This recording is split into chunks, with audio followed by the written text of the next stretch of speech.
జగన్మోహన్ రెడ్డి ముఖ్యమంత్రి చంద్రబాబు నాయుడు గారి మీద 420 కేసు పెడతాడంట. ఎందుకో ఒకసారి చూడండి. జగన్మోహన్ రెడ్డి చెప్పిన మాటలే మీరు స్వయంగా వినండి. నువ్వు చేసినది మోసం కాదా? ఏ మోసం? నువ్వు చెప్పినది అబద్ధం కాదా? మేము ఎప్పుడు చెప్పాము? నీ మీద 420 కేసు పెట్టకూడదా? పెట్టొచ్చు. ఆర్గనైజ్డ్ క్రైమ్ ఇది కాదా? కాదు అని నేను ట్వీట్ పెడతా ఉన్నాను. పెట్టు. నా ఎమ్మెల్యేలు, కంటెస్ట్ చేసిన ఎమ్మెల్యేలు అందరూ ట్వీట్ పెడతా ఉన్నారు. మంచిదే. పెట్టబోతున్నారు. మంచిదే. మా పార్టీకి సంబంధించిన అందరూ కూడా ట్వీట్ పెట్టి నీ మీద ఎందుకు 420 కేసు పెట్టకూడదు, అదే ఎందుకు, నువ్వు చేసినది మోసం కాదా, ఏం చేసాము అని వైఎస్ఆర్సీపీకి సంబంధించిన ప్రతి కార్యకర్తకు పిలుపునిస్తా ఉన్నాను. ఈ రెండు కూడా ఇదే మాదిరిగానే పెడుతూ ట్వీట్ చేయండి. అలాగే చేస్తాం. ఇన్స్టాగ్రామ్, ఫేస్బుక్, వాట్సాప్, యూట్యూబ్ అన్నిట్లోనే పెట్టండి. ఎంతమంది నేను అరెస్ట్ చేస్తాడో చూద్దాం. అరెస్ట్ చేయడానికి ఏదైనా ముందుకు వస్తే ఫస్ట్ నా దగ్గర నుంచి స్టార్ట్ చేయమని చెప్తున్నా. ఏమయ్యా, నువ్వు చెప్పలేదా ఇవన్నీ? నీ మేనిఫెస్టోలో ఇవన్నీ లేవా?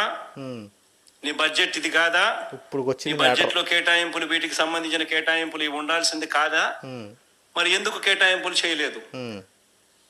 చేసినందుకు, చేయనందుకు, మోసం చేసినందుకు, అబద్ధాలు చెప్పినందుకు నీ మీద 420 కేసు ఎందుకు పెట్టకూడదు? అలాగే మాట్లాడదాం అని ప్రశ్నిస్తూ రాష్ట్ర వ్యాప్తంగా ప్రతి ఒక్కరం కూడా ట్వీట్ చేయబోతున్నాం. అలాగే చేద్దాం. జగన్మోహన్ రెడ్డి గారు ఎంతసేపు చెప్పింది ఒకటే ఒక విషయం. చంద్రబాబు నాయుడు గారు సూపర్ 6 పథకాలు ఇస్తారన్నారు. సో ఆ పథకాలు ఇవ్వలేదు.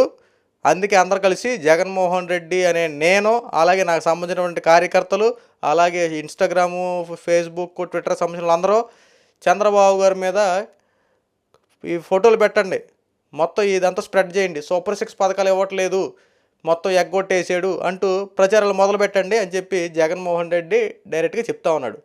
ఒకవేళ కేసులు పెడితే ఫస్ట్ నన్ను అరెస్ట్ చేయండి. నేను ఇప్పుడు జగన్మోహన్ రెడ్డి అనే నేను చంద్రబాబు గారి మీద 420 కేసు పెట్టబోతున్నా అంటూ జగన్ మాట్లాడుతూ ఉన్నాడు. అసలు విషయంలోకి వెళ్దాం. ఇప్పుడు చంద్రబాబు నాయుడు గారు మేనిఫెస్టోలో సూపర్ 6 పథకాలు పెట్టారు. జగన్మోహన్ రెడ్డి సూపర్ 6 పథకాలు పెట్టి అవలంబించడానికి సుమారు ఇప్పటివరకు ఎన్ని సంవత్సరాలు ఏం గడిచిపోలేదుగా. తిప్పి కొడితే 5 నెలలు అయింది. 5 నెలల్లోనే నువ్వు నవరత్నాలు పెట్టావు. 5 నెలల్లోనే నువ్వు నవరత్నాలన్నీ ఇచ్చేసావా ప్రజలకి? మొత్తం 5 నెలల్లోనే నువ్వు ఏదైతే పథకాలు పెట్టావో నవరత్నాలు అని పెట్టావు కదా గతంలో, నీ మేనిఫెస్టో నవరత్నాలు. ఆ నవరత్నాలు 5 నెలల్లోనే మొత్తం ఇచ్చేసావా? ఒకసారి చెప్పయ్యా. సూపర్ 6 పథకాలు 5 నెలల్లోనే ఇవ్వలేకపోవడానికి పోనీ ఇవ్వలేదు అనుకుందాం, నువ్వు ఇలాగే ఇచ్చేసావా? నీ మీద అప్పుడు ఎన్ని 420 కేసులు పెట్టాలి? ఇప్పుడు చంద్రబాబు గారి మీద పెడతావు, ఎన్ని చంద్రబాబు గారి మీద పెట్టాలో ఒకసారి ఆలోచించుకుందాం. ఒక్కసారి చంద్రబాబు నాయుడు గారు ఈ 5 నెలల్లో చేసింది ఒకసారి ఆలోచిద్దాం. 5 నెలల్లో చంద్రబాబు నాయుడు గారు అధికారంలోకి వచ్చిన వెంటనే డిఎస్సి మీద సంతకం పెడతానని పెట్టారు. సో దీని మీద 420 కేసు పెడతావా? అన్నా మాట నెరవేర్చినందుకు. ఏదైతే అన్నా మాట ఎలక్షన్లో వాగ్దానం చేశారు, నేను ముఖ్యమంత్రి అయితే డిఎస్సి మీద తొలి సంతకం పెడతా అని చెప్పి చంద్రబాబు నాయుడు గారు అన్నారు. అన్నా మాట ప్రకారంగా మెగా డిఎస్సి మీద సంతకం పెట్టారు. సో దీని మీద 420 కేసు పెట్టాలి నువ్వు, ఎందుకంటే ప్రజలకు మంచి జరిగింది కాబట్టి. నెక్స్ట్ పెన్షన్ల విషయం, 3,000 రూపాయలు ఉన్న పెన్షన్ 4,000 రూపాయలు చేశారు. దీని మీద 420 కేసు పెడతావు ఏంటి కొమ్మ తీసి? నువ్వైతే 250 పెంచావు, అది మోసం కదా? అది మోసం కదగా. ఇక్కడ అన్నమాట ప్రకారం నెరవేర్చారు కాబట్టి ఇది మోసం అయింది నీకు. అంటే దీని మీద 420 కేసు పెడతావు అనమాట. ఏది? నువ్వైతే 250 పెంచావు, అది మోసం కాదు. ఎందుకంటే ఒకేసారి 3,000 ఇస్తానన్న విషయం మీద జనాలు నీకు ఓట్లు వేస్తే ఎలక్షన్లో గెలిచిన తర్వాత నువ్వు ప్రమాణ స్వీకారం చేసేటప్పుడు 250 అని చెప్పావు. ప్రజలు మోసపోయారు కదా. అప్పుడు 3,000 రూపాయలు ఇస్తారని చెప్పి 250 పెంచడం అని చెప్పి అందరూ షాక్ అయ్యారు. ఇప్పుడు నువ్వు చేసింది, చంద్రబాబు చేసేది ఏంటి? అన్న మాట ప్రకారం 3,000 రూపాయల ఫంక్షన్ 4,000 రూపాయలు చేశారు. సో దీని మీద నువ్వు 420 కేసు పెడతానంటావు. వాగ్దానం నిలబెట్టుకున్నారు కాబట్టి 420 కేసు పెడతానంటావు, అంతే కదా. ఇక ల్యాండ్ టైటిలింగ్ యాక్ట్ గురించి మాట్లాడుకుందాం. గతంలో నువ్వు ల్యాండ్ టైటిలింగ్ యాక్ట్ పెట్టావు. చంద్రబాబు నాయుడు గారు ల్యాండ్ టైటిలింగ్ యాక్ట్ రద్దు చేశారు. ల్యాండ్ టైటిలింగ్ అంటే ఏంటి? మా భూములకు హక్కుదారులు మేము అవుతావు, నీ భూములకు హక్కుదారులు నువ్వు అవుతావు. కానీ ఇక్కడ నువ్వు ఆలోచించిందండి, ప్రజలందరి భూములను స్వాధీనం చేసుకొని వాటిని బ్యాంకులో పెట్టి ఆ బ్యాంకుల నుంచి రుణాలు తీసుకొని చేయాలని చెప్పి చాలా పెద్ద మోసం చేసావు. సో అది మోసాలు కాదు. చంద్రబాబు గారు ల్యాండ్ టైటిలింగ్ యాక్ట్ రద్దు చేసినందుకు 420 కేసు పెడతానంటావు, అంతే కదా. 420 కేసు ఎందుకు పెట్టాలంటే ల్యాండ్ టైటిలింగ్ యాక్ట్ రద్దు చేసాడు కాబట్టి 420 కేసు పెడతావు. సో అన్నా క్యాంటీన్ల విషయానికి వద్దాం. గతంలో నువ్వు చంద్రబాబు గారు అధికారంలో ఉన్నప్పుడు అన్నా క్యాంటీన్లు ఏర్పాటు చేస్తే నువ్వు అధికారంలోకి వచ్చిన తర్వాత అన్నా క్యాంటీన్లు మొత్తం ధ్వంసం చేసావు. మళ్ళీ అన్నా క్యాంటీన్లు రీఓపెన్ చేసి 3 పూట్ల భోజనం పెడుతున్నారు. సో దీని గురించి మళ్ళీ 420 కేసు పెడతానంటావా ఏంటి చంద్రబాబు గారి మీద? అంటే ఈవీ అంశం మీద 420 కేసు పెట్టాలంటావు, అంతే కదా? నువ్వు 420 కేసు ఎందుకు పెడతావంటే అన్నా క్యాంటీన్లు రీఓపెన్ చేసినందుకు 420 కేసు పెడతావు, అంతే కదా?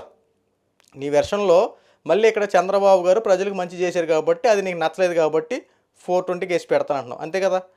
సో ఇక్కడతో అయిపోయింది, అది కూడా వదిలేసి.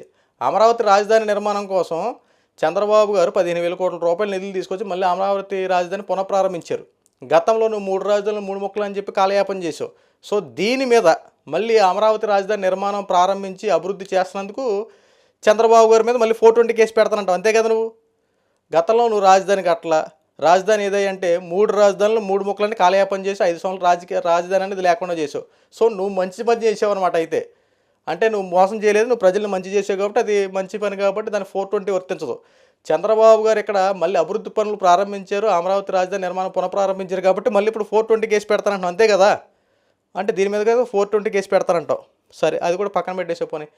పోలవరం నిర్మాణం కోసం మళ్ళీ 1,200 కోట్ల రూపాయల నిధులు తీసుకొచ్చి మళ్ళీ పోలవరం పనులు ప్రారంభించారు. గతంలో నువ్వు పోలవరం కట్టమంటే 0.5%, 10% అన్నారు. తర్వాత పోలవరం సుదీర్ఘమైన ప్రాజెక్టు అర్థం కావట్లేదని చెప్పి ఇంకొకటి అన్నాడు. ఇక ఫైనల్గా నువ్వు ఇది రాష్ట్ర ప్రాజెక్టు కాదు, కేంద్ర ప్రాజెక్టు, సో ఇది మనం కట్టకూడదని చెప్పి చేతులు దులిపేసుకున్నావు పోలవరం విషయంలో. అయితే పోలవరం పక్కన పెట్టేసినందుకు నువ్వు మంచి పని చేసావు. ఇదే పోలవరం మళ్ళీ పునఃప్రారంభించి రైతులకి లేకపోతే నీళ్ళు నిల్వ చేసుకోవడం కోసం ఈ పథకాన్ని మళ్ళీ ఈ ప్రాజెక్ట్ని మళ్ళీ పునఃప్రారంభించుకున్నందుకు జగన్మోహన్ రెడ్డి అనే నువ్వు చంద్రబాబు గారి మీద మళ్ళీ 420 కేసు పెడతానంటావు, అంతే కదా? అంటే మళ్ళీ పని ప్రారంభించినందుకు 420 కేసు పెట్టాలి అంటున్నావు, అంతే కదా? సో దీన్ని కూడా కొద్దిగా పక్కన పెట్టే, దీని మీద కూడా కేసు పెట్టాలి. 420 కేసు పెట్టాలి, ఎందుకంటే అభివృద్ధి జరిగింది కాబట్టి కేసు పెట్టాలి. ఉచిత ఇసుక, నువ్వు గతంలో ఇసుక ఇచ్చేటప్పుడు ఏం చెప్పావయ్యా? మొత్తం అందరికీ ఉచిత ఇసుక అందుబాటులో పెడతాను, మీకు నాణ్యమైన ధరలు అందుబాటులో పెడతానని చెప్పి ఇసుక దొరకాలంటే ఈ అదృష్టవంతుడు రా అనిపించేలా చేసావు. అంటే టన్ను ఇసుక దొరకాలంటే 20,000, 30,000, 40,000, 50,000, 70,000 వరకు గతంలో ఉండేది. ఇదే చంద్రబాబు నాయుడు గారు అధికారంలోకి వచ్చిన తర్వాత ఉచిత ఇసుక పాలసీని అవలంబించారు. సో ఉచిత ఇసుక పాలసీని అవలంబించినందుకు చంద్రబాబు గారి మీద 420 కేసు పెడతానంటావు, అంతే కదా? ఇప్పుడు నువ్వు 420 కేసు ఎందుకు పెడతానంటే ఉచిత ఇసుక అవలంబించారని చెప్పి 420 కేసు పెడతావు. పోనీ ఇది పక్కన పెట్టుకొని. మద్యపానం, గతంలో నువ్వు మద్యపానం నిషేధం అని చెప్పి నాణ్యమైన మందు చేస్తానని చెప్పి నాసిరక మందు తీసుకొచ్చి ప్రజల ప్రాణాలతో చెలగాటం వాడి అనేక మరణాలకు కారణమైన నువ్వు, తర్వాత ఆడబిడ్డల తాలిబొట్లు తెగిపోకుండా భద్రతగా ఉండని చెప్పి వాగ్దానం చేసిన నువ్వు, 50 రూపాయలు దొరికి చీప్ లిక్కర్ని 200, 300, 400 రూపాయలకు అమ్మినటువంటి నువ్వు 420 కేసు ఎవరి మీద పెట్టాలి? ఇప్పుడు చంద్రబాబు గారి మీద పెడతావా? నీ మీద కదా పెట్టాల్సింది. ప్రజలు మోసం చేసింది ఎవరు? చంద్రబాబు గారా జగన్మోహన్ రెడ్డా? నీ మీద కదా పెట్టాలి. ఎంతమంది ఎంత నిర్లక్ష్య ధోరణికి వారి చేసినందుకు నిన్ను మీద కదా పెట్టాల్సింది. ఇక్కడ మందు రేట్లు తగ్గించి నాణ్యమైన మందు తీసుకొచ్చినందుకు 420 కేసు చంద్రబాబు గారి మీద పెడతానంటావు. ఇప్పుడు నీ వెర్షన్లోకి వస్తే 420 కేసు చంద్రబాబు గారి మీద పెడతానంటావు. దీపం పథకం, ఏదైతే సూపర్ సిక్స్లో భాగంగా దీపం పథకం, ఉచిత గ్యాస్ బండ్లు అని చెప్పి 3 గ్యాస్ బండ్లు అని చెప్పి ఏదైతే చేశారో ఆ పథకాన్ని అవలంబించినందుకు మళ్ళీ చంద్రబాబు గారి మీద 420 కేసు పెట్టాలి. అంటే ఆంధ్ర రాష్ట్రంలో మంచి చేస్తే ప్రజల పక్షాన వ్యవహరిస్తే నీ పాయింట్ ఆఫ్ వ్యూలో 420 కేసు పెట్టి జైల్లో పెట్టాలి. అంటే నీకు నచ్చలేదు, ప్రజలకు నచ్చలేదు కదా, నీ వ్యక్తిగతంగా నీకు ప్రభుత్వ పరిపాలన నచ్చల, అందుకు నువ్వు 420 కేసు పెడతానన్నావు. ఎందుకయ్యా జగన్మోహన్ రెడ్డి పిలిచి మరీ తనించుకోవడం అంటే ఇదే కదా?